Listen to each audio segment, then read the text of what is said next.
Welcome to the Daily for Thursday, September 1st with Simon Borg. I'm Jason Seguini. All the transfer chaos going on yesterday over in Europe as the window closed. But Simon, not a lot of movement from the Americans. It was a fun day, mainly based on expectations, Jason, because Clint Dempsey, despite the rumors about possible Arsenal interest, didn't go anywhere. Brad Guzan, a goalkeeper looking for a home, didn't go anywhere. And Jermaine Jones, we know he's out of favor at Schalke, he ends up going nowhere. In the case of Dempsey, look, the January window is just 3 months away.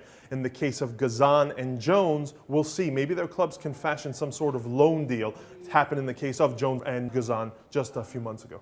Another move that U.S. soccer fans will be interested to note, Mark Pelosi, the U17 national team captain, is headed over to the Liverpool Academy. High-profile move for the youngster. And one last move to mention that is of interest to Canadian fans, Jonathan de Guzman, the younger brother of Julian de Guzman, a big money move from Mallorca to Villarreal. He's become the more famous brother of Julian de Guzman, going for a huge transfer fee from Mallorca to Villarreal. Villarreal expected to still contend in those top spots in La Liga. So a high-profile move. Canadians still holding out hope because he's not cap tied to the Netherlands just yet. But with the profile he's going to have at Villarreal, might be tough for Canada.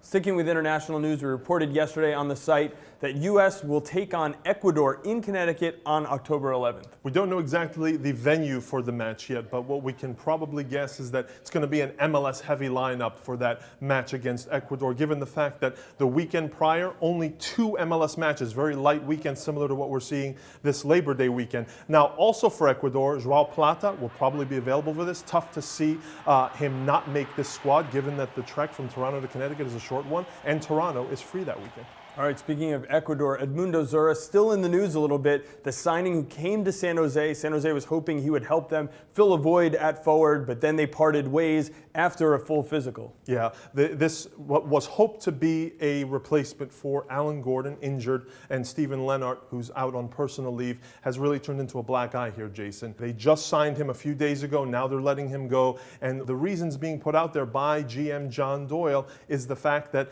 he didn't really come in fully fit. The player back in Ecuador, his representative is saying, yeah, the Quakes knew this, but they didn't give him enough time to get fully fit. Now he's locked out of playing for an Ecuadorian club because the window for signings has closed there. So it's a bit of a messy situation. One final note that we have to get to before we go, a team that's actually playing this weekend. The Philadelphia Union are traveling out to take on Real Salt Lake, but they'll be headed there without one of their best players this season. Carlos Valdez is suspended for this match. So the question comes up, Simon, how are they going to replace him? This is a team that only has 4 natural defenders on their roster. Yeah, many observers have been critical of the Philadelphia Union for not stocking up on more defenders for these kind of situations. Now, Peter Novak does have Juan Diego Gonzalez on the roster, a central defender who he's not used all season, however. And then he's used Stephanie Miglioranzi, who's a midfielder in the back line earlier this year. And that's probably the more likely scenario, given the fact that Joe Tate, a 21-year-old defender who's played in USL Pro,